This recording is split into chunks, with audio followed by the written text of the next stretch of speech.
Hey, what's up everybody? Okay, so yesterday I made a video analyzing Synecdoche, New York, right after coming out of the changa breakthrough and subsequent DMT breakthrough. Like, basically I was like in a state of ego death for about an hour, and I'd watched Synecdoche, New York for the first time ever. I saw YMS, YourMoviesucks, Adum, which, by the way, that guy, his stuff is like some top tier content. He puts a lot of thought, a lot of production, a lot of time into his work, and is clearly very passionate about it, and that I can appreciate. Oh, look, I just can't go to this way. But I think even though I've seen it for the first time, like back when I watched Adam's analysis of it, like that was like, I think right like maybe a year after it was uploaded, so quite a while ago. So my memory of it was pretty faint. I am a fan of Charlie Kaufman. I own a copy of Adaptation. Being John Malkovich was just one of the fucking like most wacky fun experiences ever. Fuck's sake. I remember trying to watch I'm Thinking of Ending Things, and then they started quoting poetry and like felt like they were speaking to each other in poetry, and I just started to feel like, oh, this is really pompous, and I actually now regret doing that and want to watch it again, because I think it hits a lot of the same narrative beats, but it's not as vastly complex as Synecdoche, and didn't feel as personal. Now, even though I feel like, given the circumstances, I did a pretty good job of explaining it yesterday, there's a couple things. One, there's a lot of fucking wind, so it made the audio just crap. It was an almost 2-hour video. I was mentally exhausted by the time I finished it. Yeah, it, as I said, just came out of a state of intense fucking ego death. So I was like, you know, all things considered, doing it, like articulating it pretty well. But you know, I was kind of tangenting, and it took me a while to get to the actual movie itself. Now, before I get into the movie, I want to just mention a couple topics that I'll be coming back to. Mainly psychodynamics, pessimism, existentialism, and sort of like is it ontology or epistemology? Basically the nature of language, the nature of how information changes us. I think that's epistemology, but I could be wrong. I should know this. I did philosophy, but I was honestly so disenchanted with that, like milquetoast mediocre fucking philosophy class, as I was getting so much more from Thomas Ligotti's Conspiracy Against the Human Race. Now, if there ever is a chance that you watch this, and I think that's a very slim chance, I'm sorry that I do not have the impeccable fucking editing style you do, and you're also clearly, I'm not saying this sarcastically, you're clearly like a lot, if not smarter, more cohesive than me. But hey, maybe we can revel in the differences. I certainly revel in your content. Now, I'm gonna take a quick break just to feed the crows. Hey buddies. Hey buddies, what's up? Want some grub? Yeah, so I'm going to be coming back to that, particularly the work of Carl Jung, notions of the anima, the animus, the ego. Ego technically is something originated by Freud, but I think Jung's version of it is more refined. I'm going to be talking about concepts that Nietzsche came up with, like the metaphorical time as a flat circle aspect of acting out your life as though time's a flat circle and you're going to repeat every action in your life again and again and again, and that's why you should make the most of it. I think Nietzsche's very misunderstood. Maybe I'm one of those people who misunderstands him, because I made a whole video I don't think many people have watched, and I don't blame them. I mean, who wants to hear a fucking mustache twirling dude like me fucking talk about Neitchsche? But here we are, right? Twirl.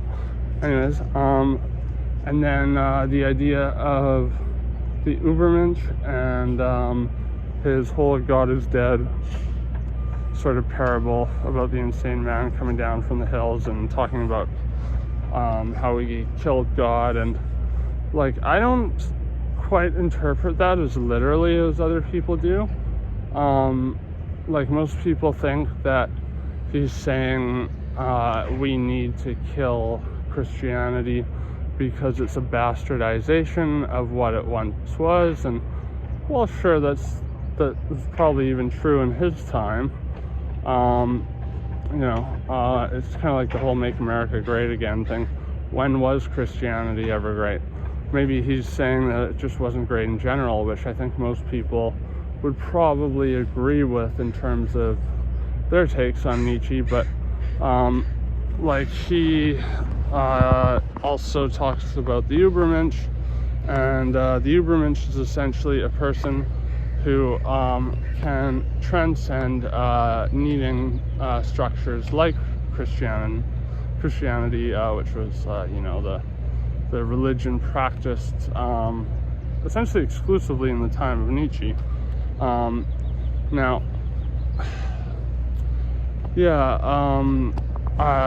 Übermensch is supposed to be someone who can find happiness and kind of embrace the mind of God without compromising themselves as human beings in the process. And by that I mean, as pragmatic thinkers. Sorry, I'm blocking the camera. They can still, have their feet on the ground, so to speak, in objective reality, but they can have the sagacious mindset of God. Unfortunately, the Übermensch was one of the ideas that Hitler really warped to justify his whole Aryan race super soldier type thing. This is not what Nietzsche was going for at all. It's still up for debate what he was going for, but I think certainly it wasn't eugenics. There's also other notions in what I'm going to refer to as fringe psychology, because even though it's the part of psychology that interests me, it has, in my opinion, more in common with philosophy than psychology. Like, not a lot of people know this, and they get kind of blindsided when they take psychology in university. And I was no exception, even though I did get warned by my dad that this was the case. Modern psychology is very rigid. It's very scientific.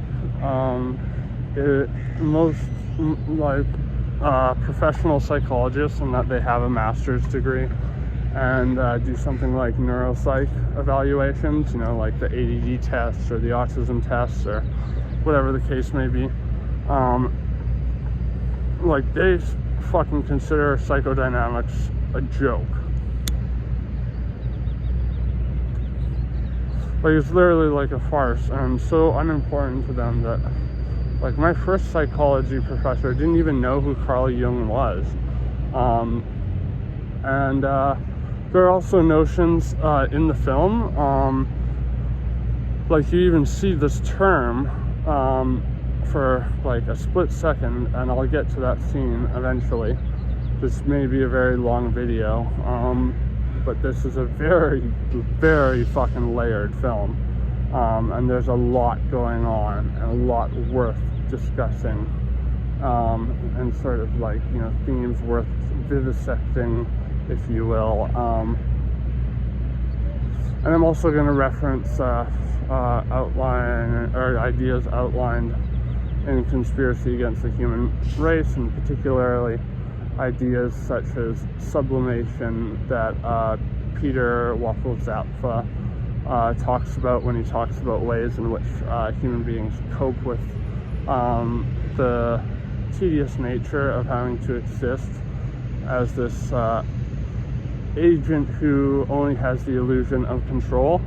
And so sublimation is to throw yourself into something like a passion or your work, to just drown out the noise of, well, we're gonna die and we're suffering, and, you know, maybe this was kind of a raw deal and we had no choice in the matter. One more thing about psychology that I will bring up and I will reference is the gestalt. And a gestalt is, interestingly, kind of similar to the double entendre of a title that is Synecdoche. Like Synecdoche is something that, oh god, I hope I get this definition right. I apologize if I don't, but I got the gist of what it kind of means. It's supposed to be like referring to something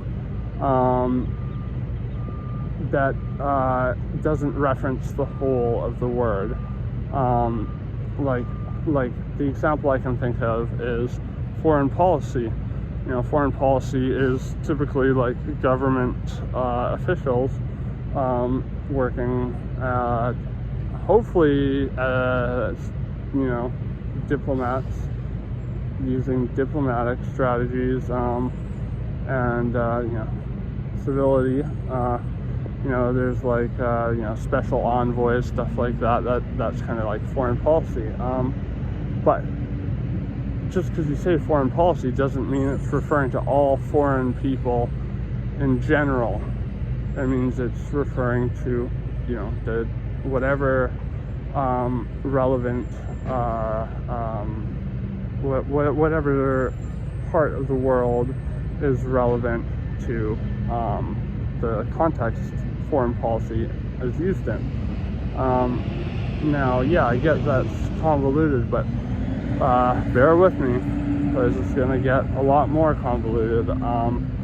So a gestalt is essentially something that is it's a summation of many parts, like multiple attributes that kind of come together to form a whole.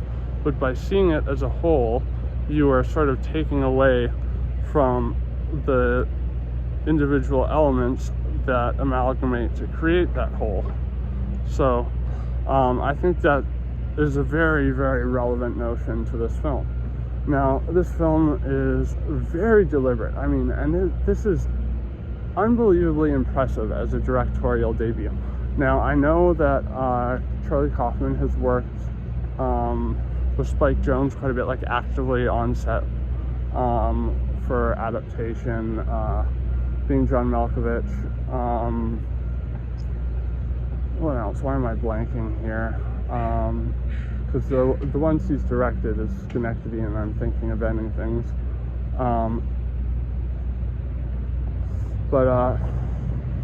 Anyways, so Synecdoche, it follows this guy whose last name is Cotard, and this is an example of the deliberate decision I'm talking about. Oh yeah, and another thing that's going to come up again and again is neurology, and I'll get into why towards the end, because I want to do this as chronologically as possible, even though the film seems to exist in a state where time is kind of like this flat circle, except it's a circle that is not, it doesn't have a definite outline.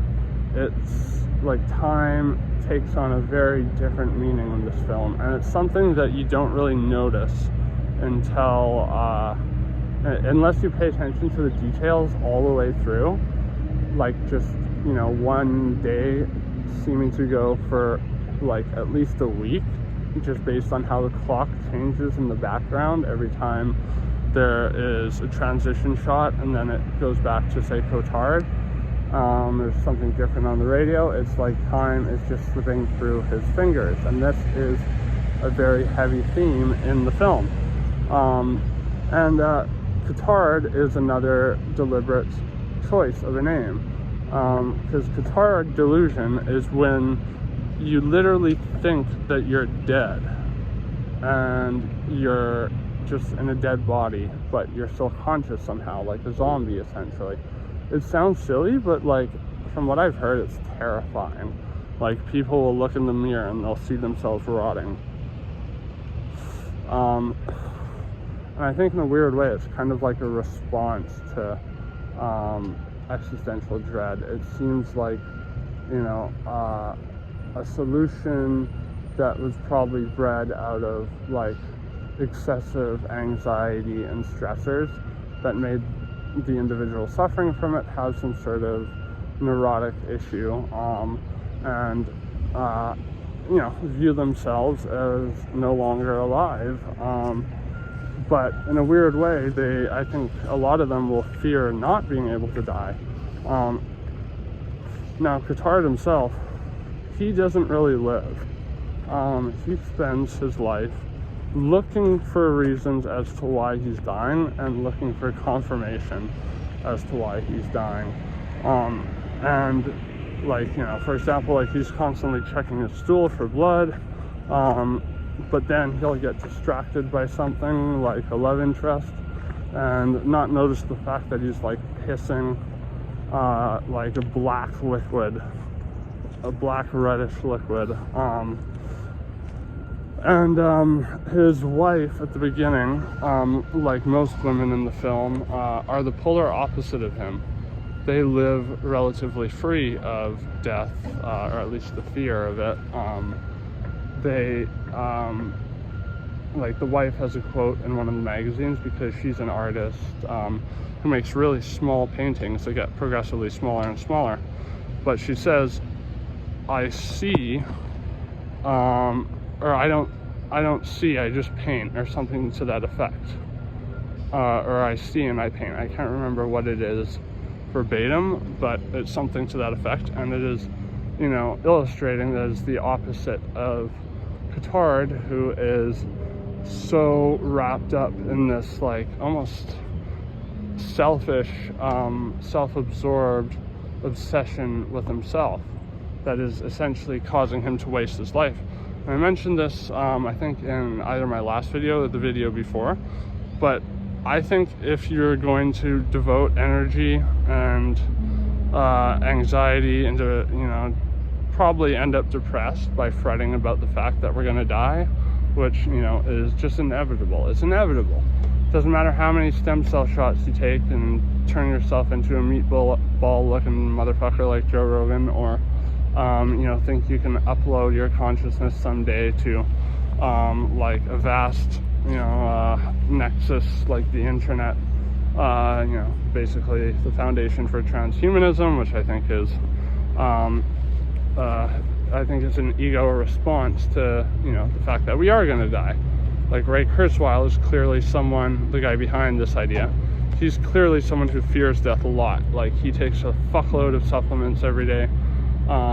He's doing everything he can to increase his longevity.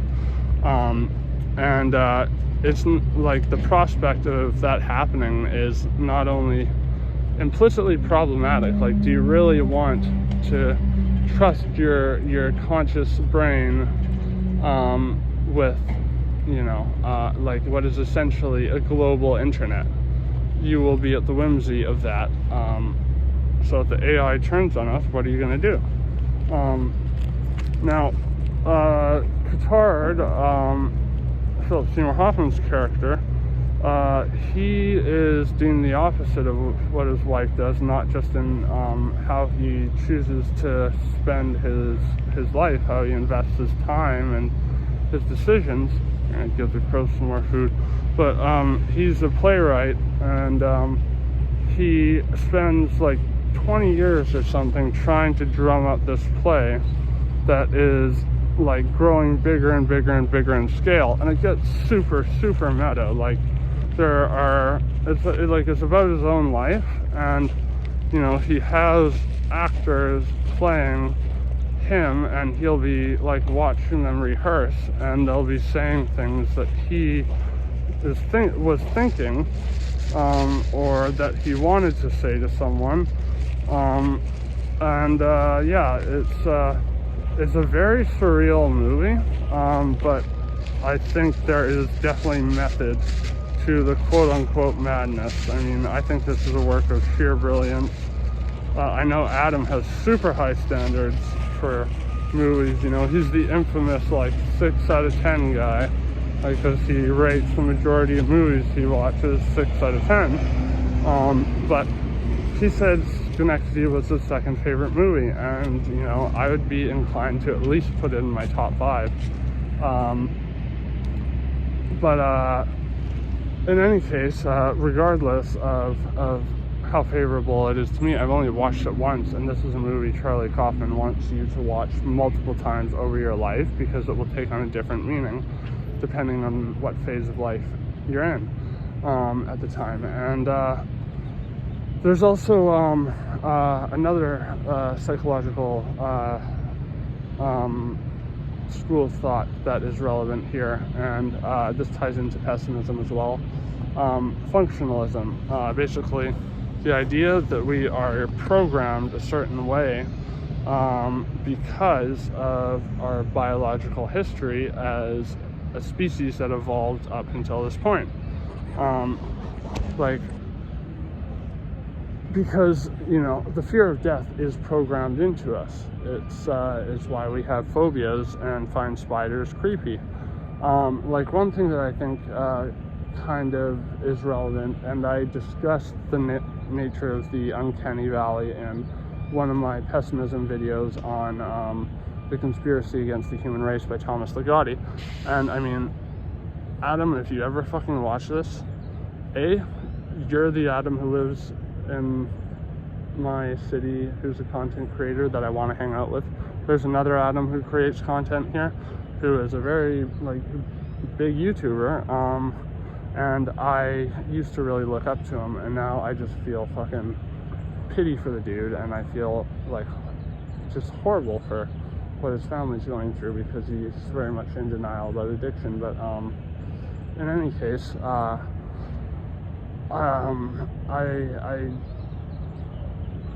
really like Adum's analysis, and I think that a lot of what I took away from the movie came from watching his interpretation after I watched it again. But there are differences I have, and I think it's pretty hard to beat the efficacy, the accuracy in his interpretation. And Charlie Kaufman made this as a movie for people to interpret individually, because it's like phenomenology, which is essentially say you're looking at this area behind me and we're doing a panorama. Each one of you is seeing something different, and phenomenology can get kind of wacky depending on who's talking about it. It's similar to the philosophical notion of qualia, where our Robert Anton Wilson's reality tunnels, which I've talked about before, where essentially we all have our own realities shaped by our experiences, our conditioning, our functionalist programming, and we have, according to Carl Jung, and I would tend to agree, we have an ego that is essentially like the busybody moderator, constantly trying to juggle what's going on in our lives, and in doing so, it misses out on so much, and it causes us so much angst and so much trepidation, and usually over nothing. And as a result, functioning from an egotistical perspective usually means that you will end up doing things that are very shallow or trivial, superstitious, or not superstitious, sorry, like insufficient in, the search for meaning. And ego is not a bad thing either. Like it's what kind of grounds us in reality. But it certainly is something that is not the only thing that influences our decisions, our behavior, so on and so forth. But it's almost like the ego likes to think it is. Now, I think, in my opinion, Cotard himself is the ego of a psyche. And this psyche, I think, is, I don't think it belongs to him. It's kind of hinted that it implies, whatever the fuck, that he is actually this old lady named Ellen. Now, I don't know if that's completely true, just in my opinion. That seems to be the consensus amongst most people who have put thought into this movie. And I could see why it would make sense, but I think Ellen and all the female characters in the movie, for the most part, mainly his daughter, who I think is representative of nature and liberation, and his wife, who is representative of liberation, being able to live freely without regret through just an ignorance of what's just right under her nose, essentially. I think, so those are the anima. Sorry, I think I said anima. Anima, I believe, is the male part of that equation. Now, I think the animus, and I do apologize if I'm getting these two backwards, but I always mix them up just by having learned about this a long time ago. But one is male, one's female. That's all you need to know. For example, if you're a male, you will have some feminine traits. So you will have an animus. If you're a female, vice versa. You'll have some male traits, but you'll, for the most part, think of yourself as a female. That's a little bit more of a loose concept now that, gender fluidity and whatnot is a thing, and people are acknowledging the societal constructs of gender and so forth. But you know what else is a societal construct? Time. I believe it was the Maori in New Zealand who had this myth about daylight savings time being a thing that happens because the Maori, for whatever reason, were getting pissed off that the sun was just, cycling through the sky in the same way all year round, and it wasn't good for their crops or some shit like that. I can't remember, New Zealand mythology that well. I apologize. So they throw basically lassos around the sun, or they use ropes to climb up to the sun, and they beat the sun into submission until it's fine, I'll give you daylight savings. Pretty funny, but I'm just trying to illustrate the absurdity of time, and how time, as well as our programming, and a lot of ego-based decision making, routine,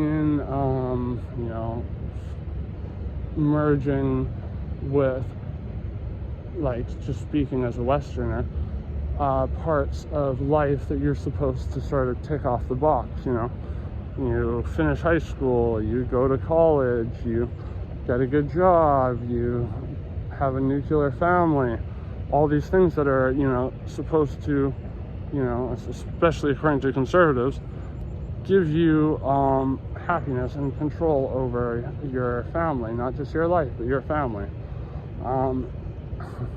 Yeah, what a wonderful fucking idea that is. That's just what we need, more nuclear fucking families. But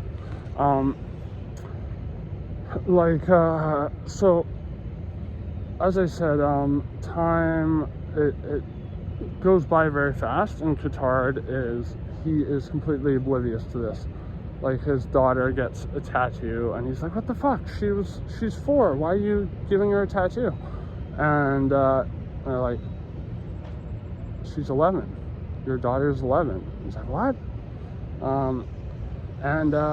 There are very quick pieces of dialogue by the characters, and I think this is done very cunningly, where, like, they'll go like, what role do you want me to serve in your life? And then you'll be like, what? And then they'll say something completely different that sounds similar. An interesting thing, and I wouldn't have known about this if it wasn't for Adam's videos, Your Movie Sucks. Just check out his channel if you haven't. It's great. If you love film, it's a great channel. Fucking seagulls, get out of here. Oh, whatever, the seagulls can have some, I don't give a fuck.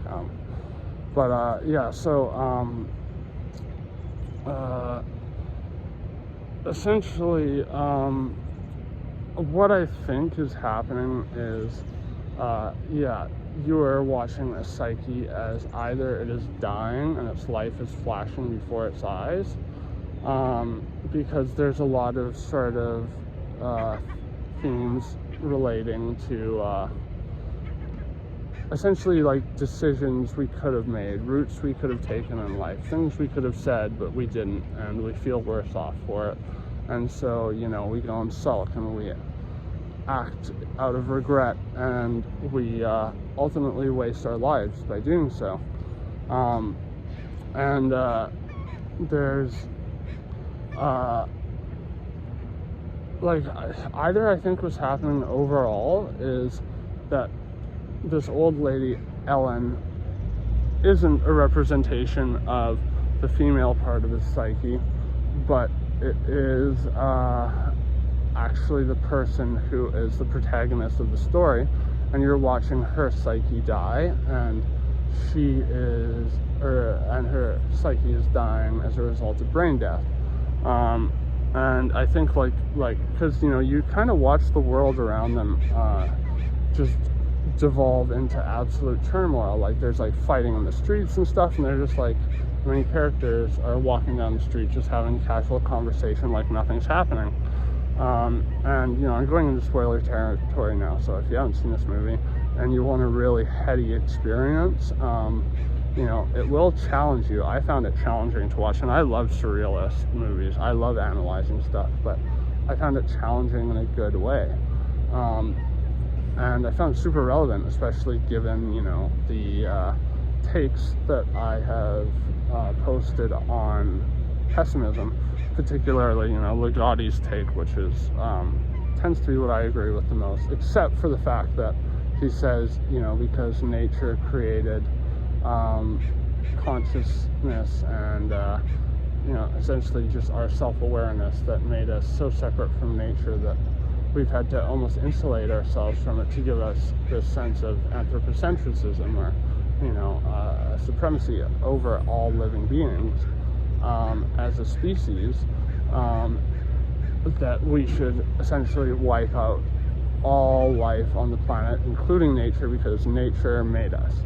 Now, I think that's a little extreme. That's the one part I really disagree with him on, but I am an antinatalist, I do believe.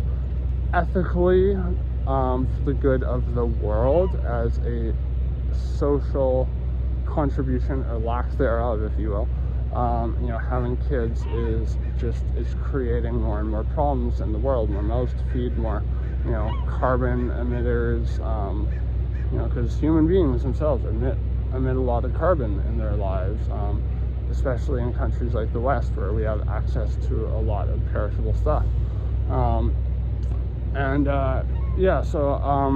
to get to what I believe is the male part of the psyche, the anima, and a conflation between the anima and the shadow. And Adum seemed to describe this character, who interestingly enough looks like John Malkovich and a cross between Larry David. I almost feel like Charlie Kaufman wanted to get John Malkovich for this role but couldn't find him. But this guy was phenomenal. This guy's stalking him. His name's Sammy Capgrass. Now, Capgrass is another neurological, mental illness, if you will. And it is a very bizarre, it is a very uncommon, and not very well understood phenomenon.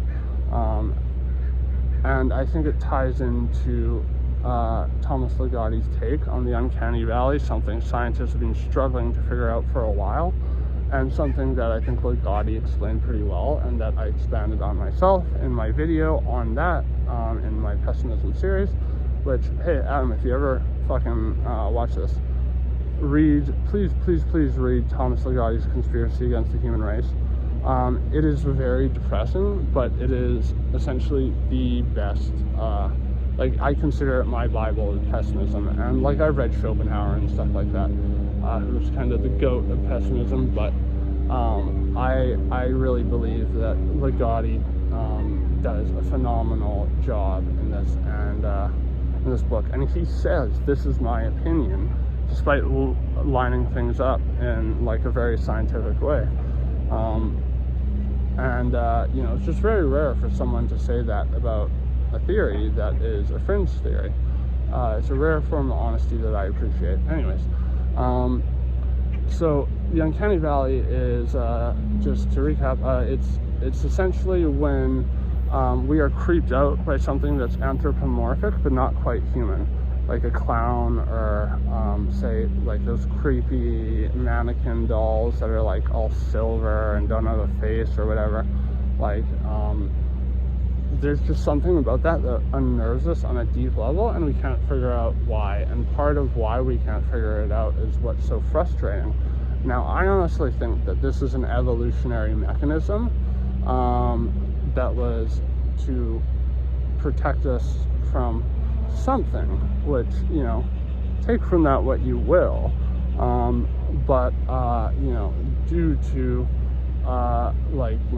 stress, which in my opinion is mostly it's at such high levels in most people, because we are no longer living in the animal kingdom. We are in cities, and so most of the functionalist programming that we've developed, it has no outlet, and so it builds up and it looks for threats. And so I think, when the brain can't quite figure out something that otherwise looks familiar, it creeps us out. And why I think this is relevant to Capgras disorder, the disorder where you start to think that your loved ones have been replaced, like they're clones or they're shape-shifting lizard people. And I'm not just talking about QAnoners, I'm talking about people with full-on mental illness, it's a psychosis, basically. I don't think it's full-on psychosis in some people, but it is very much a delusion that is not based in reality. And I think what's happening is there is some sort of neurological defect, and I'm not saying that disparagingly, maybe misstep is a nicer way to say it, but something happens to this person. Maybe say they get a bad concussion, and that same part of their brain that so probably the amygdala, I would think, is responsible for a lot of our more primal attributes.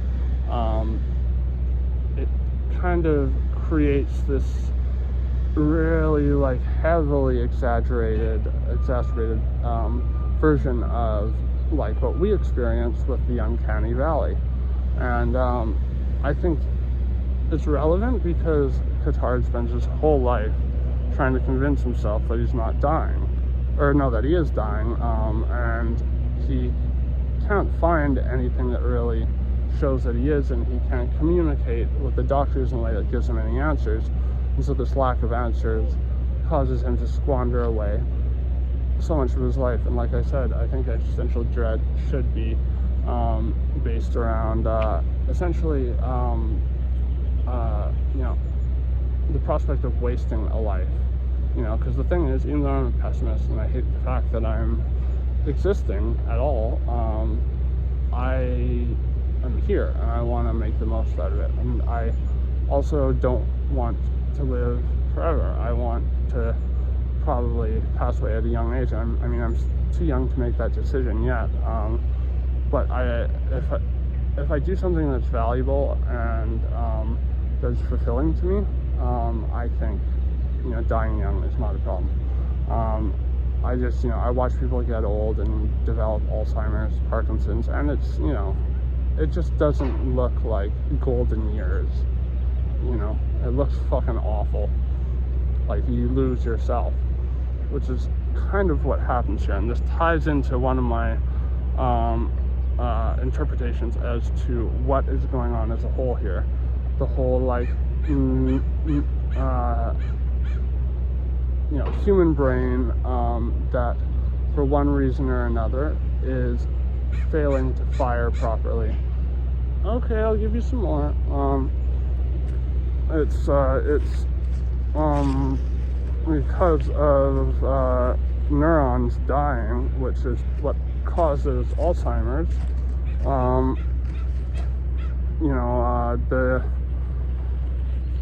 memories of Cotard or Ellen or whomever it may be is becoming more and more warped and more kind of absurd and not grounded in sort of a reliable structure. I think that is a very likely explanation. I think it is also possible that we are seeing someone's life flash before their eyes as they die, and all their neurons just fucking peter out and fall apart. And neurons, are very fucking important. We are born with, I think like well over 1 billion of them. I think like maybe 10 billion, maybe even higher. But if I was to flick my head right now, I would lose like 1,000 neurons. I'd kill like 1,000 neurons.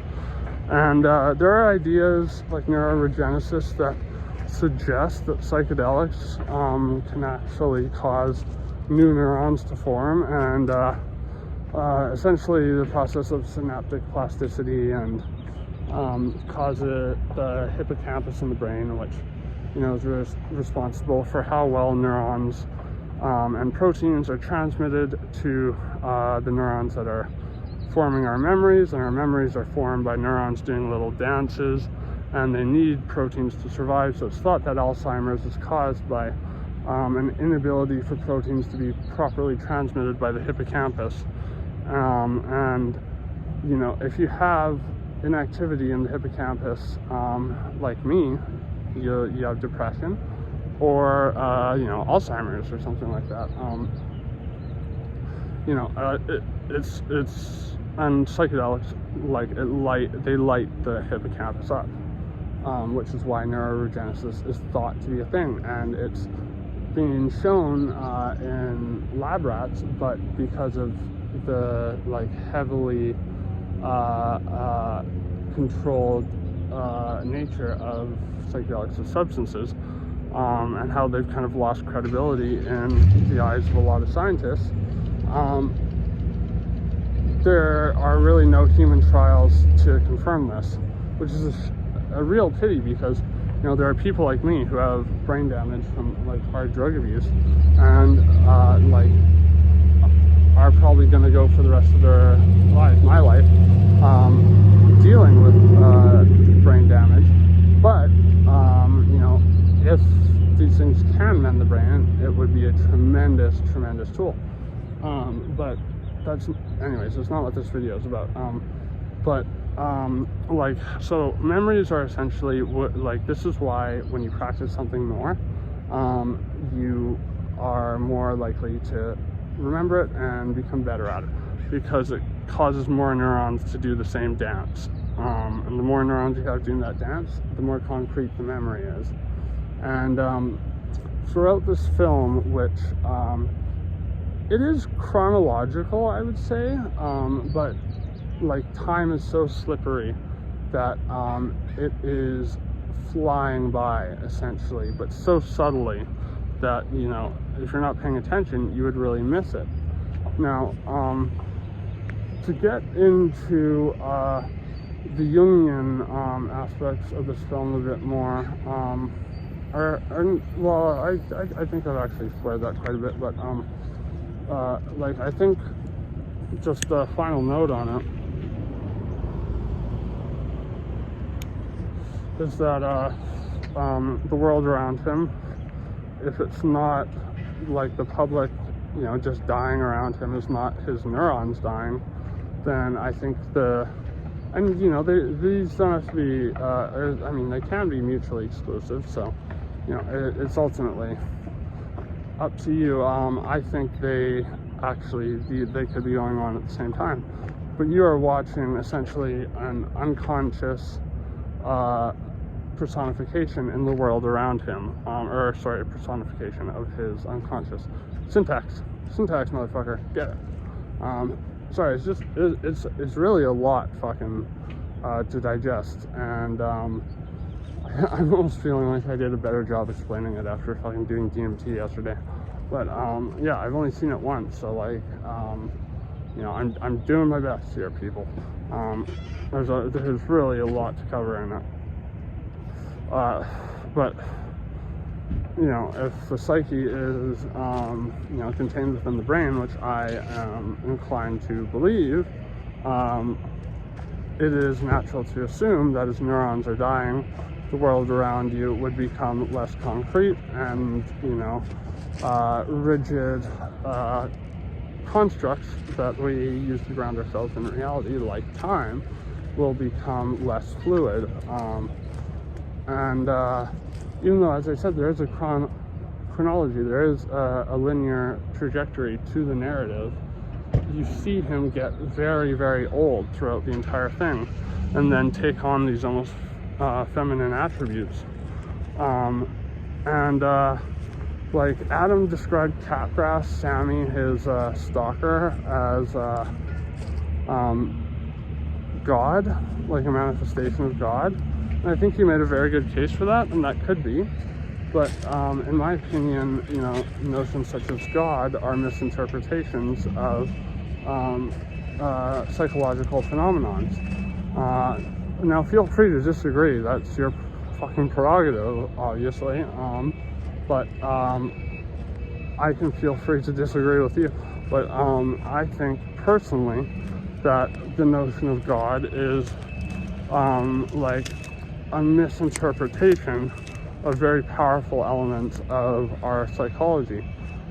And I'm more inclined to believe something like consensus reality, or the collective unconscious, just to reference Jung again, where, you know, we are manifesting things into reality based on a synergistic alignment of, you know, like, you know, quote unquote conscious minds. You know, I actually am someone who doesn't even subscribe to the notion of consciousness. I mean, it could be a thing, but, you know, is it just self-awareness, perception? Is the self just an illusion that we create? So we have something tangible to hold on to at the end of the day, something to call me or them, or, you know, is individuality just a coping strategy, you know, that is very ego-driven? You know, and if I've learned anything from intense ego death from stuff like DMT, ketamine, you know, very high doses of mushrooms and other psychedelics like LSD, when you are in a full-on, like, non-dual state, where your ego is not even kicking and screaming in the background, it is fucking completely vanquished, and you don't even know who you are, you don't know where you are, you don't know what's going on. It just feels like you're dying and being reborn over and over and over again. That has kind of allowed me to step back from a lot of constructs that people subscribe to and use to like sort of pad their lives with this comforting insulation from notions that, you know, God may not exist, there may not be an afterlife, our lives may be meaningless, you know, all this stuff that is very troublesome to people and that can cause issues like catarrhs or cat breath, I think, because again, I think these are reactions to like stress and anxiety, because you know, I can't overstate enough how much stress and anxiety influence not just our you know, quote unquote consciousness or self-awareness. Oh, there goes my buddies. Sorry guys, I gave you all my food. Yeah, I like crows. They're chill. They're chill once you get them on your good side, or on their good side. Yeah, so I think, you know, as a pessimist, which I still am, I mean, like, I always say, like, I subscribe to Robert Anton Wilson's maybe logic, you know, essentially agnostic towards everything. You know, you can make reasonable inferences, but you never quite know what's going on because everything's subjective. And this ties into, you know, the themes of phenomenology, gestalt, qualia, which, you know, again, you know, the experiences we have. And I also think even another, because Robert Anton Wilson came up with the reality tunnel, which is essentially the same thing as phenomenology or qualia, and he linked it with another idea he came up with after a very crazy sequence of events and cosmic trigger that I've described before, so I won't describe again. I would highly recommend looking into it if you haven't already, because it's complete insanity that resulted in him coming to some very profound revelations about the nature of how we view information and ourselves and the universe, so on and so forth. And that is mirroring, and by mirroring, it's how through reality tunnels, when we share them with others based on, say, talking about a subject that you have in common with someone else, we are looking for our own qualities to be mirrored in that person, so we can essentially you know, feel some sense of reassurance about who we think we are. And I think a lot of Synecdoche, New York is who we think we are.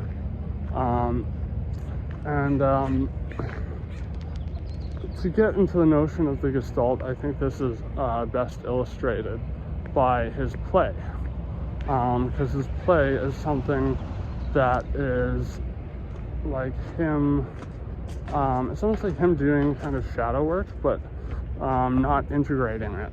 Like, you know, the play will have very meta scenes where he is getting people in his life, like his assistant, who he has this love affair with, and I can't remember if it's her, the therapist, that says it in the movie, but they say, you know, what can I do for you? And then he's like, what? And then it's they say something similar, but like it'll have Sammy, the guy who, his stalker, who he hires, who I think again is the shadow male part of the psyche. He gets the role because he speaks like Cotard would if Cotard was at all self-aware and had the courage to actually say what he wanted to say, what was on his mind. And you see interactions between Sammy and Hazel, Cotard's assistant, who he kind of had this affair with, and you know, it didn't go well, and he kind of secretly longs for her, but he's too absorbed in his own consternations about you know, death and sort of reconciling his life that is falling apart right, like before his very eyes, Like these are, so this is why I say like the world around him, and this includes the play, is like essentially his unconscious mind, maybe not fully unconscious, but like more leaning towards unconscious than fully conscious ways of enacting things that could have been. And as I think I've already said, that is a big theme in the movie.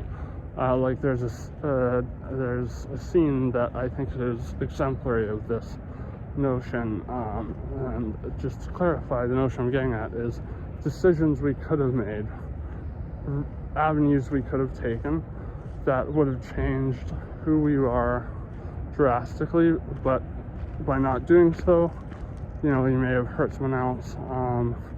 You may be worse off for it.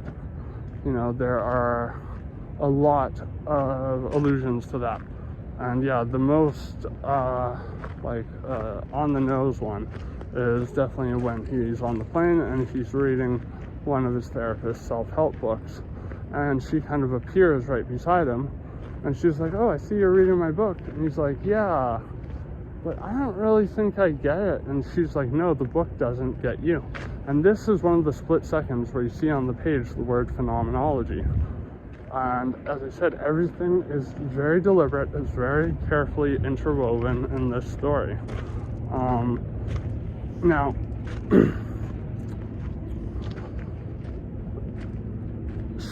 she responds when he says, I don't get it. She says, "I don't think it gets you." And then she does this kind of sexual pose, saying that, "I would have been with you. I liked you, but you just ignored that. But so I guess it'll never happen." And she disappears, and he flips through the pages to see the rest of them are blank. This is a very surreal film, and it gets it gets less cohesive, like very fast towards the end. Towards the end, he starts to take on the persona of this Ellen character more and more. And just, I'm going to try to give credence to both sides of the argument. The argument that he is Ellen, who is, her brain's going, and she is like just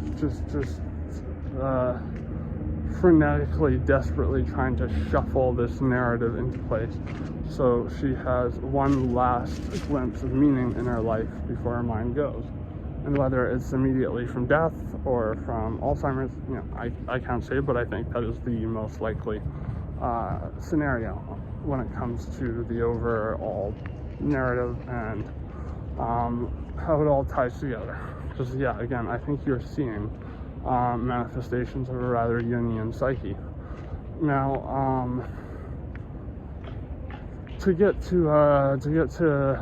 just go back to Sammy Capgrass a little bit. She does have this omniscience, and I can see why, Adum and others seem to think that he's a godlike character. But, if we are looking at a psyche that is kind of it's divvied up into these different pieces that aren't really acting as a whole, or at least not as a harmonious whole. That would be a great out of context sentence. Harmonious whole. I love harmonious wholes. Whole with a W. Anyways, sorry, I'm so childish. And this is again why the gestalt, the perception of a whole that is actually an amalgamation of many different parts, many different attributes, and that by viewing something as a gestalt, we are effectively denying a lot of the meaning that you could otherwise find in those individual parts. But like how the human brain searches for patterns, like pareidolia, seeing faces and abstruse stuff like the clouds and whatnot, it's sort of endemic of how the brain needs patterns in existence, like routine, to find a sense of stability, and this whole like Maslow's hierarchy theory, which states, that we need X, Y, and Z to find mental stability. And, it is very clear that mental stability is the last thing you would associate with Petard. Essentially the main character. I wouldn't call him a protagonist because he's kind of a shitty dude. It's hard to sympathize with him. But it's also kind of hard not to, I don't know about you, I can only speak for myself, but see myself in him. And, because I think it's a commentary on just how we function as people, no matter what part of the world you're from. We all evolved over like at least 1 million years. I don't know just off the top of my head how many. I think we started to become like humanoid like creatures about 10 million years ago, I want to say.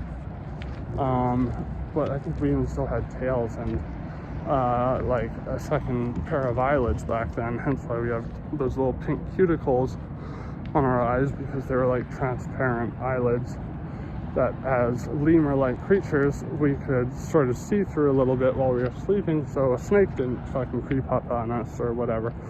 And that is, I think, why people have fears of snakes, and this is, functionalist psychology here, that, because snakes posed a threat to us for a long time, we developed stress and anxiety. And these are just theories, by the way. I'm not saying they're fact. But again, I don't think anything is necessarily factual. If I've learned anything from watching people who like to think that they know facts, they tend to be very, very like stubbornly fixated on the quote-unquote facts of things, and it often comes off as like a coping strategy or a means of going, I know, so it can be a flex, or it can be a means of just like lying to yourself to get through the day. Again, I'm speaking from a place of Robert Anton Wilson's maybe logic. And so,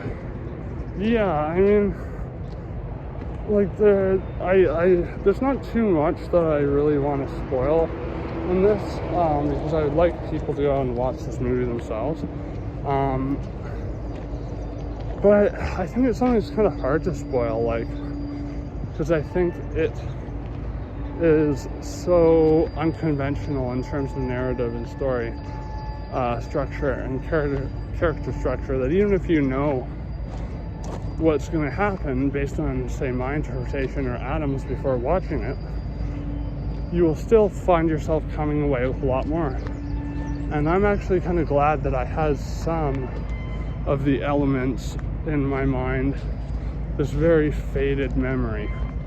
And that's another thing, is memories seem to fade quite a lot in this, or they're just not really made concretely because Petard is too obsessed with chasing after this or that, and usually very unsuccessfully. But to get to his daughter is a very interesting character, even though she's barely in the movie. I think Adam made a very good case for why she is like a plant. And I know that sounds fucking crazy, but watch Adam's fucking videos on it. He'll go into that a lot more. But I think his daughter is kind of a representation of the animus, the female part of his psyche, but maybe more so, at least more so than the other female characters, who all, I think, represent that.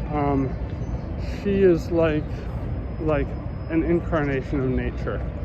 And, one thing I'll say right now about Kaufman's films, and, this is something that is totally fine by me, as, a rigid anti-theist. I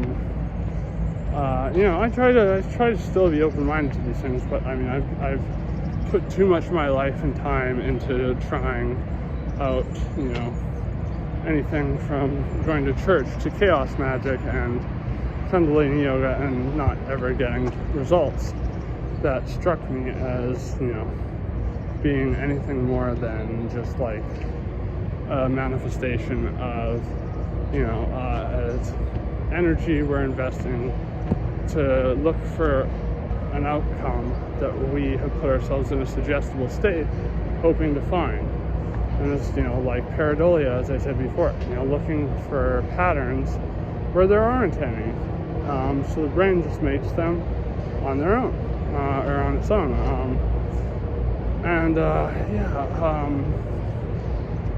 So I think, for the most part, those are my, what I think to be the most pertinent and important thematic elements, and my interpretations of said elements. But at the same time, I think like I was referring to Neitchsche earlier, and I think Charlie Kaufman's godless worlds that he depicts in his movies I think is a good thing, because they're not supposed to be an exploration of man finding spirituality. These movies are usually about men for the most part. Yeah, I think mostly men, who suffer identity crises. Their memories become scattered and intangible, and they're constantly slipping away, and the characters are struggling to get control of who they think they are again. These are themes that are very recurrent in his movies. And one movie where I think he hits a lot of these marks very well, that's less complex than Synecdoche, is I'm Thinking of Ending Things, which I have to watch again, because as I said, I passed on it because I was just like, this is pretentious, and so I turned it off after 30 minutes, and I kind of regret doing that. I want to watch it again, and especially now knowing that they were just quoting a poet and not oh look, I can wax poetic and quote a poem from someone who isn't real. It was a real poem, if you want to get kind of the same gist of what he's going for in Synecdoche, but condensed into a somewhat simpler format, Synecdoche is a massive scale film for someone who, especially someone who's directing for the first time. That is beyond impressive.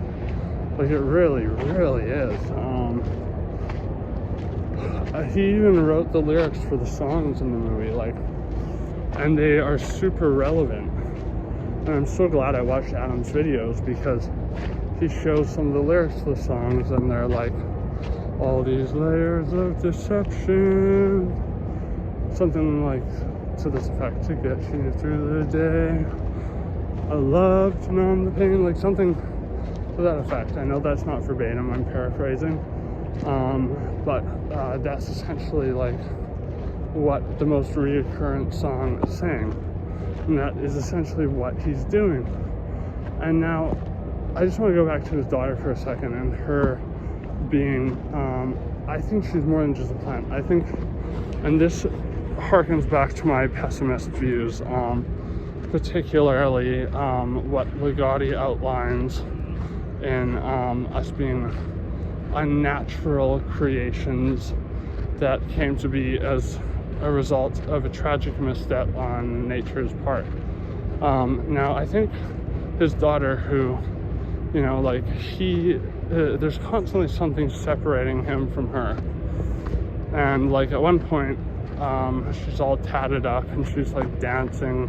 I don't know if it's a peep show or like an art performance or something, but he's like behind the one-sided mirror and he's banging on the mirror trying to elicit a reaction from this naked grown daughter. Who's like an adult now, you know. Don't worry, it's not a 4-year-old fucking stripping. It's like she's a woman at that point.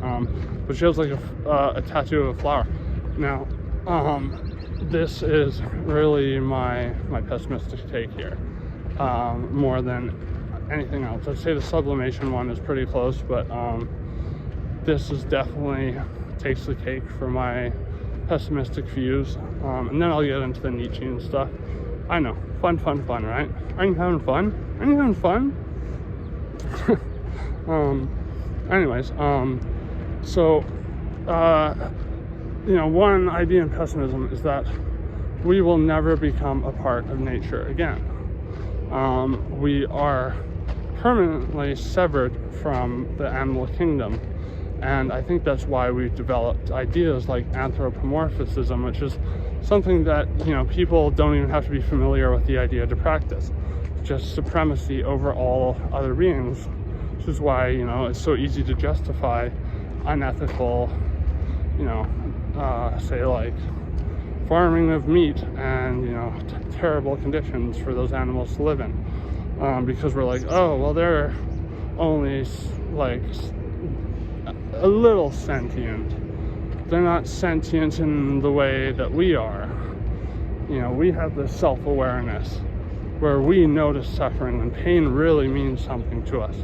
Their pain, and that's just an evolutionary defense. That's kind of the argument. If I'm misrepresenting it, feel free to chime in. I try to start discussions with these videos.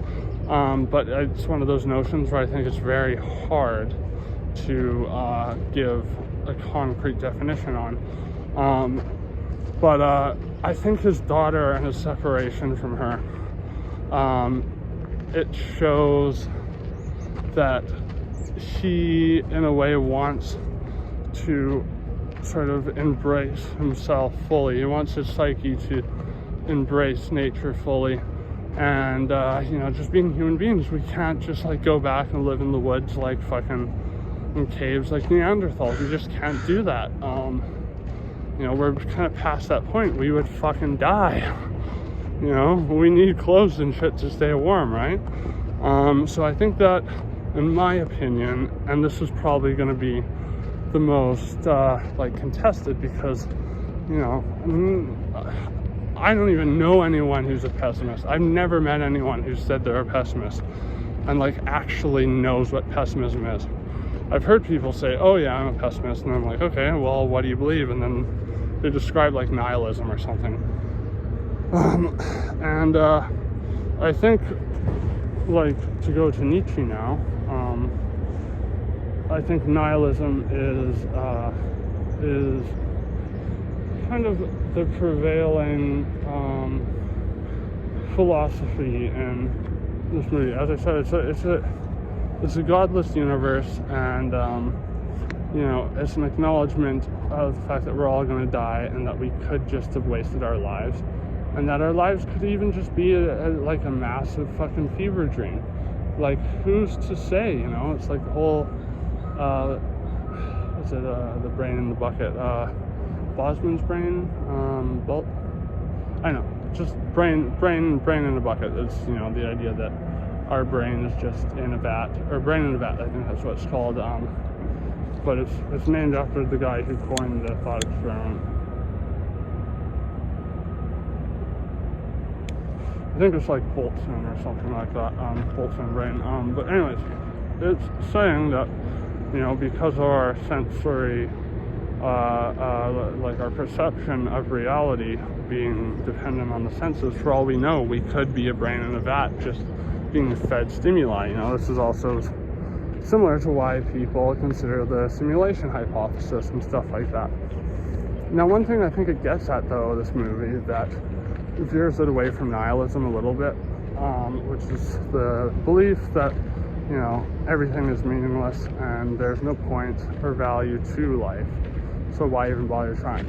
That is kind of the modern interpretation. In my opinion, I don't think Nietzsche quite believed those things. I think he actually was using those examples as a way to illustrate how you could try to make the most out of your life in a way that I think is more optimistic than nihilistic. I have a video on that if you really want to watch it. Not many people have. I would be very, very fucking happy if you did. But anyways,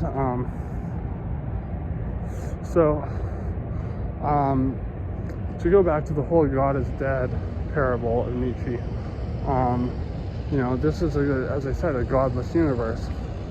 And I think that Philip Seymour Hoffman's character, Cotard, he's striving to, and a lot of people conflate God and nature, you know.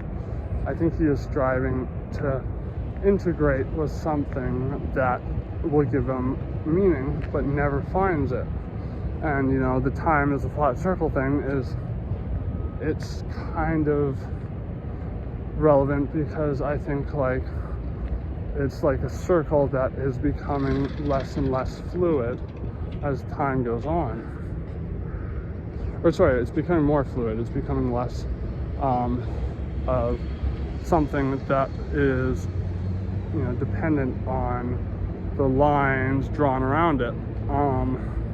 You know, becomes more abstruse and starts to fall apart like a human brain in its dying days. And I think he does find some sort of catharsis at the end, and he sort of tacitly, in that, you know, he just through expression acknowledges as his world is essentially crumbled around him and everyone's dead. And, you know, the last person left is Ellen, and he finally accepts that he is dying. And I think that is like him having this moment of, well, I could have been an Ubermensch. I could have taken all these elements of my psyche and I could have, you know, essentially integrated them into a whole. And by doing so, you know, I think, like I've said before, that God, monotheistic gods especially, are representations of the psyche. That if we are to substitute psyche for God, then that is, like, the whole movie is him striving to be the Ubermensch, to be someone who is grounded in a reality that he controls and that he is at the very least content with, and just the nature of how everything's unfolding, and the nature that we're all going to die. And, you know, like the Ubermensch is thought to be essentially someone, yeah, as I've explained before, with the mind of, say, someone who has found value in dogmatic church-based beliefs, but without those dogmatic church-based beliefs, and sort of the sagacity of a mind that is both capable of spiritual and like real life, sort of objective absolution from the ills of, you know, being guilt, stressed, anxiety-ridden beings, who are, you know, perpetually suffering because, you know, we feel like we're failing to do this or that, and it's crazy how fixated we become on the past. Like, you know, in an interesting way, psychedelics have kind of made me realize that the past is just that, it's the past. And I like to say that, and I believe this not 100%, but to a great degree, that the past is kind of like our ink, the present is our pen, and the future is what we write with that ink. But, you know, we can choose not to use it. We can just leave that bottle. We can shelf it, and then maybe it will spill all over us later on, and, you know, sort of cause this, you know, unconscious response like the shadow.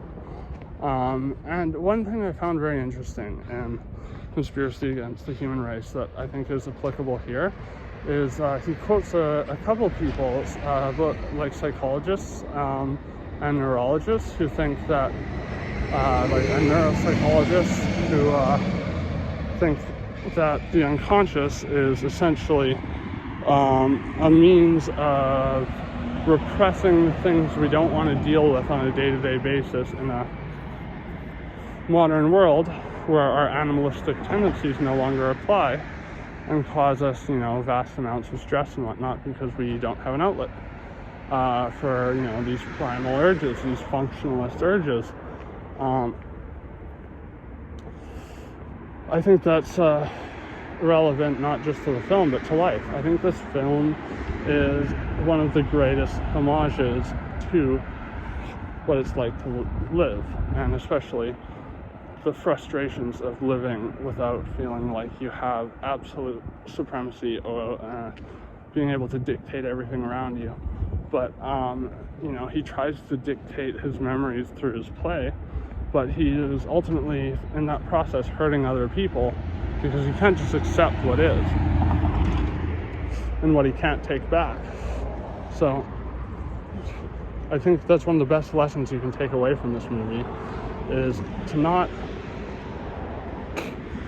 waste your life like transfixed, or more hyperfixated on what we can't change. And also what goes hand in hand in that is the disingenuous way in which we convey that to ourselves, that this illusion of control, this potential illusion of being an individual, these illusions that are societal constructs, these searches for meaning that, when they don't pan out, are hurtful. I think like that is one of the important lessons to take away from this, and this will definitely be a movie that, like Charlie Kaufman says, you should watch multiple times over your lifetime, because it will take on different meanings. And it's interesting seeing Adum he posted, I don't think he's even posted the last part, and part 5 was uploaded like a long time ago, but he acknowledges the irony of how time has flown by since the last analysis he did, and how he is covering like such a small amount of time covered in the movie in each video, but in a way that, because you have to include all the details, especially if you're someone who is so like professional when it comes to film analysis, like Adum, someone who is, I'd say, a consummate professional. So yeah, dude, I appreciate you. I doubt you'll ever watch this, but hey, thanks. I love your work, and I would love to fucking hang out, get high or something. If you live in Vancouver, you probably get high, so yeah. Anyways,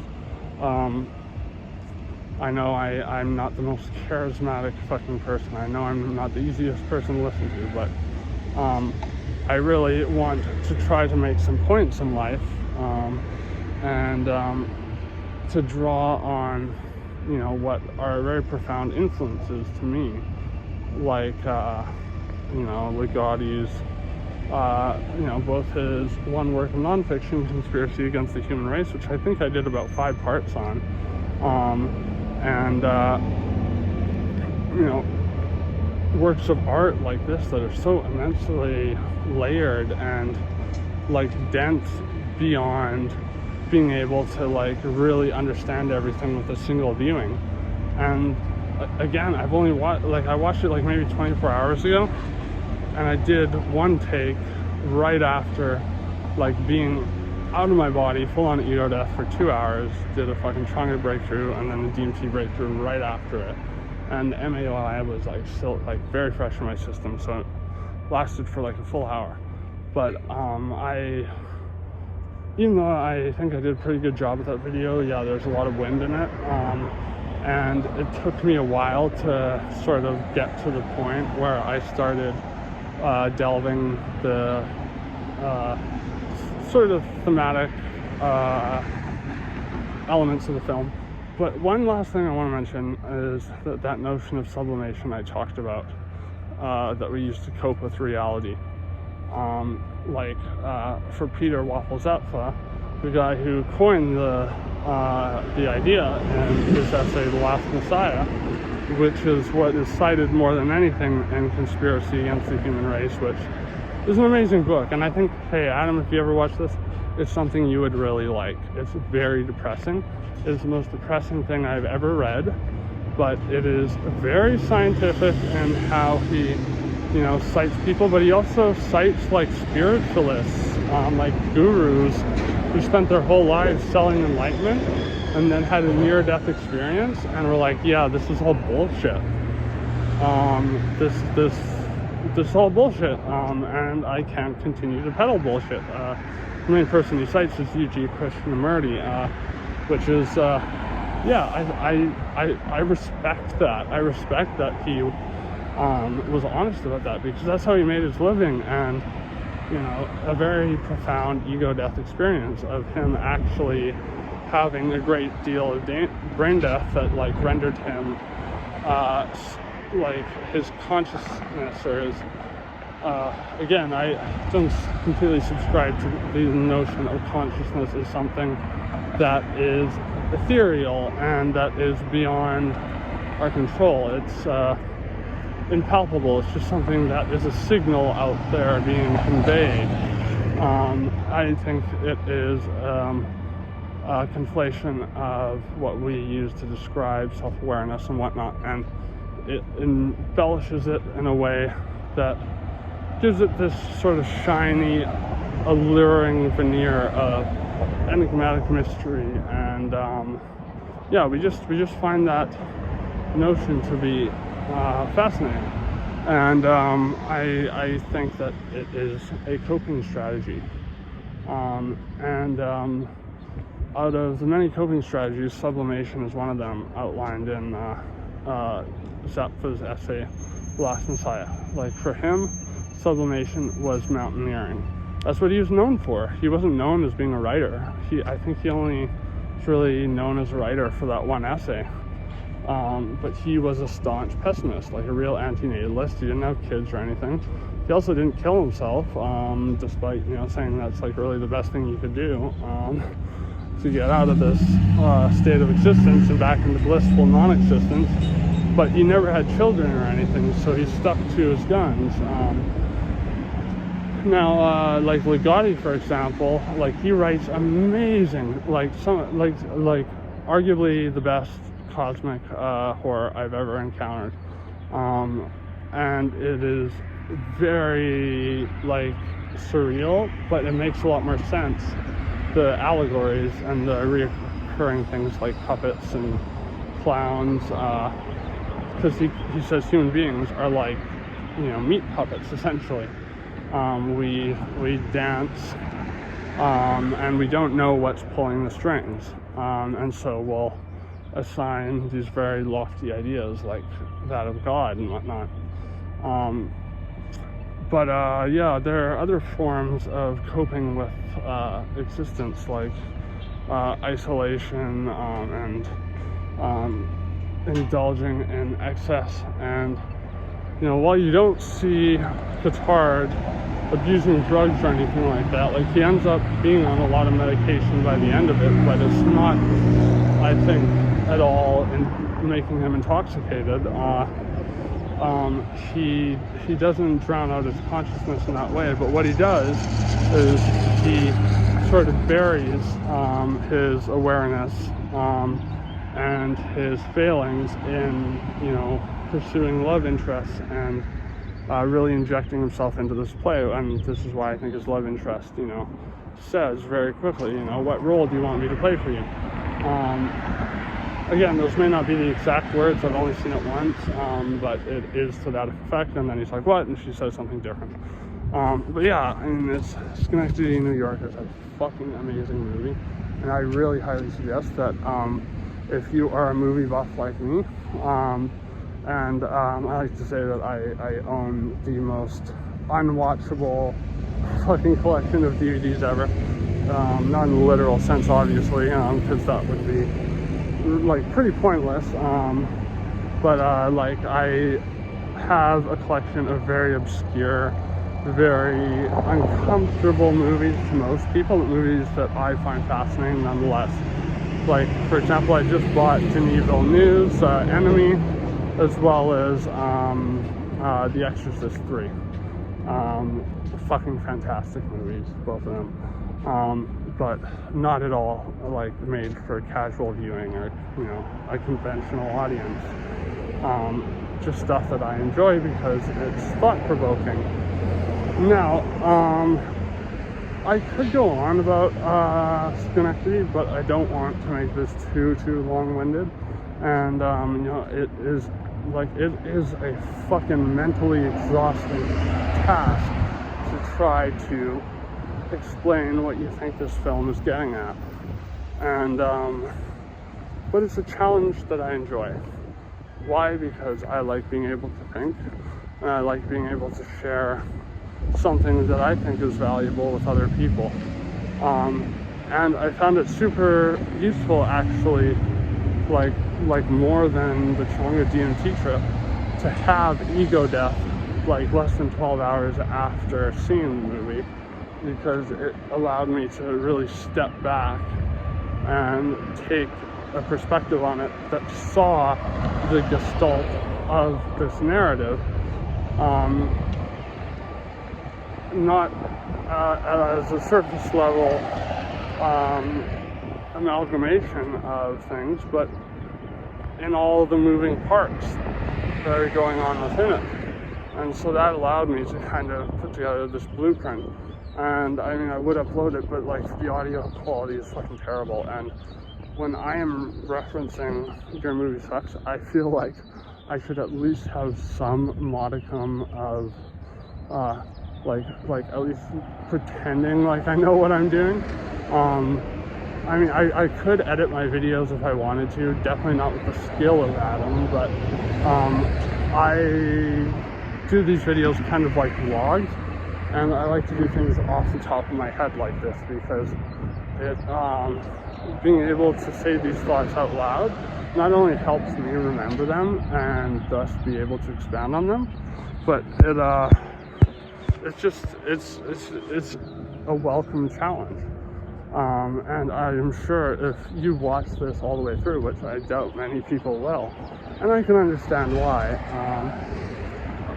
like, I seriously applaud you, and I would love, if you haven't watched the movie, please do, and I would love to hear your thoughts on it, and I'd love to hear it if you think I'm right, wrong, whatever the case may be. You know, I'm sure there are some things I got wrong. There's notions like phenomenology. I remember looking into it a long time ago and being like, this is kind of wishy-washy. And again, I like philosophy, I like psychodynamics, I like stuff that is, you know, presents these big maybes, and they're like big scale maybes, like fascinating maybes. Yeah, like, this movie is full of so many, you know, arrows pointing in so many different directions, and you know, it's also just like the most unconventional narrative in terms of time really taking on less and less meaning, the characters' identities, personas taking on less meaning, and witnessing a psyche kind of fall apart as a life is wasted. And so yeah, with that, I wish all of you love, and yeah, we're all gonna die at the end, so try to make it count while you can. I know I just smoked like fucking 5 cigarettes, but they're like super fucking low tar, low nicotine cigarettes, so especially when I'm doing stuff like this that really fucking, I'm like, my brain is reeling trying to explain it, trying to make sense of it, and also just the social anxiety part of knowing that I'm putting something out there that people are going to see and, you know, may judge, and that's fine. I'm open to that, but, you know, of course, I'm a human being, so the prospect makes me anxious, and I chain smoke when I'm anxious. And I also will like usually have more cigarettes than I normally do if I'm in a social setting. Like I like being able to hold them and gesticulate and stuff like that. That is just me.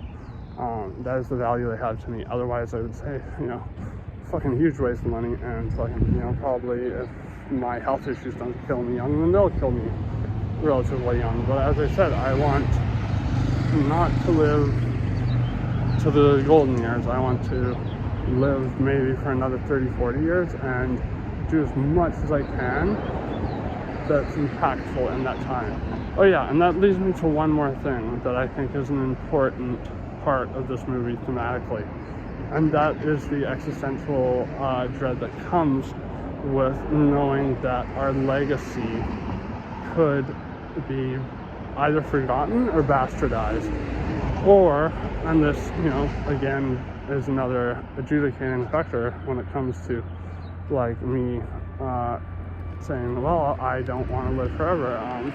It's the whole quote of, if you don't become a hero, you may live long enough to become the villain. And I think that's what happens with Petard in this movie. And maybe Ellen, if that's who he really is, but I think these are all parts of a psyche of a character that we may not even know about. It is very this is very deep. Like, this is like, remember the South Park episode where it's making fun of Inception, where it's like, oh, a thing within a thing within a thing within a thing within a thing. Well, I'm not a fan of Inception. I thought it was needlessly convoluted, and that was like just kind of the trick. That was the gimmick, and I thought it was a very cheap gimmick. This movie is clearly very thoughtful. There are so many deliberate little nuances that if you blink, you'll miss them, which is why I actually, I really recommend, at the very least, watching Adum's interpretation of it, because he has this acuity to pick up on details that is beyond impressive. I really can't overstate how much I love his work. Emphatically, his stuff is amazing, and he seems like a cool guy. And, I have nothing wrong with furries. If you're a chill furry, fucking, that's cool by me. I got my own weird ass fucking kinks too, so, I remember some bronies came to my door when it was Halloween. I was tripping on 2CB, and watching Guillermo del Toro's rather disappointing Cabinet of Curiosities. And there was a bunch of furries and bronies that showed up, and it was so funny. There was two in a costume of like a horse, or it's like a unicorn, like a big unicorn thing, and they're trying to climb up the steps. And I was like, oh, you guys are a little old for trick-or-treating. And I was like, but age is just a number. Here, have some fucking candy. And I was like, you in your horse costume, the two of you, I assume there's two of you in there. And they're like, yep, two. And I'm like, okay, well, please be careful going down the stairs, because you're kind of going to have to back up. While they're backing up, I did a whole beep, beep, beep, beep, beep sound, and got a laugh out of them. One of them was the only one who wasn't dressed like a furry or a brony, like a My Little Pony fucking character, was like one dude, dressed character from Rick and Morty. Now, anyways, I'm gonna wrap this video up, because if I don't, I know I will just go on and on and on and on and on and on and on. But Synecdoche New York, fucking amazing, and I feel pretty confident in my interpretation of it. But I am not YourMoviesucks. I am not that level of being like a very, very adept cinephile, nor do I have anywhere near the production quality of his stuff, but I do hope I did some justice, and the reason I bring him up so much is because I'm trying to do the scientific thing, or at least the fair thing, the not plagiarizing someone else's takes on something. A lot of what I'm saying are adjuncts to what Adum suggests is going on in the movie. Not all of it, particularly the Jungian psychology, like the major stuff I came up with, like the gestalt being like probably the most relevant part of the whole thing, and phenomenology and all that. These are my own takes, but I would never have been able to come close to making I don't even know if this is a coherent interpretation. It was an analysis that makes sense, because there's just so many moving pieces and so many layers, like I said, that are not just empty layers. They are layers that are packed to the brim with detail. It is so multifaceted. It is challenging to think of a film that is more multifaceted. I would say maybe the only one I can think of is Holy Mountain, but Holy Mountain, I think, isn't quite as deliberate as this movie. I think Holy Mountain is largely a product of the whole cast just doing shrooms in the forest for months, which was actually the auditioning process. I'm not even joking. But Holy Mountain is it is an amazing directorial feat, and it has some real images that are fucking eye candy. It is an amazing thing to watch, but very heavy, very, very heavy, and very, very hard to follow. And I think this movie is as dense, maybe not as visually pleasing, but it's as dense, but the density has more value to it, if that makes any sense. There's more thought behind the various little fibers that help to weave together this very otherwise on the surface disjointed narrative. Now, that being said, I said goodbye once, I'll say it again. Love, we're all gonna die. Peace.